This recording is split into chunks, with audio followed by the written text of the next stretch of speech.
ఉదయాన్నే ప్రజల కాళ్ళు మొక్కుతూ గాంధీగిరి ఫాలో అవుతున్నారు GHMC supervisor Mahender. GHMC supervisor ఏంటి, ప్రజల కాళ్ళు మొక్కటం ఏంటి, గాంధీగిరి ఫాలో అవటం ఏంటి అనే కదా మీ డౌట్. ఎస్, అక్కడికే వస్తున్నా.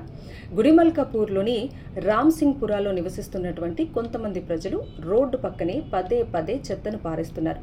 జిహెచ్ఎంసీ సిబ్బంది ఎప్పటికప్పుడు ఆ చెత్తను శుభ్రం చేస్తున్నప్పటికీ కూడా రోడ్డు పక్కన ఆ చెత్త పేరుకుపోతూనే ఉంది.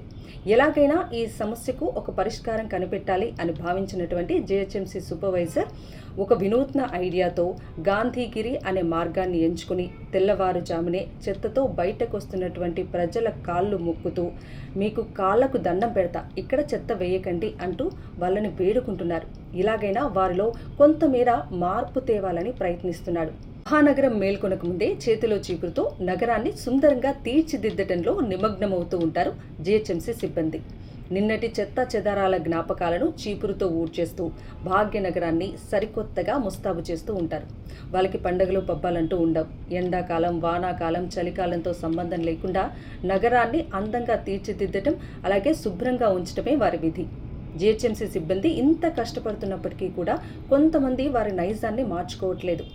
ఇంటింటికి తిరిగి చెత్త సేకరిస్తున్నప్పటికీ, ఇంటికి కొద్ది దూరంలోనే చెత్త కుండీలు ఉన్నప్పటికీ నిర్లక్ష్య ధోరణితో రోడ్డు పక్కనే చెత్తను పారేస్తున్నారు.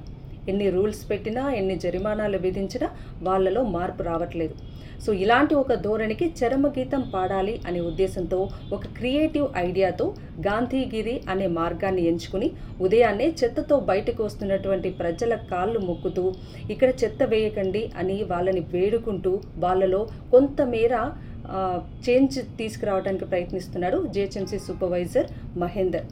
సో ఇప్పటికైనా ప్రజల్లో కొంత మార్పు రావాలని, అలాగే జిహెచ్ఎంసీ సూపర్వైజర్ అంకిత భావాన్ని నెటిజన్స్ అంతా కూడా కొనియాడుతున్నారు. మరి జిహెచ్ఎంసీ సూపర్వైజర్ ఎంచుకున్న గాంధీగిరి మార్గం వాళ్ళలో ఎంత మేరకు మార్పు తెస్తుందో చూడాలి. మీరేమంటారు? కామెంట్ చేయండి.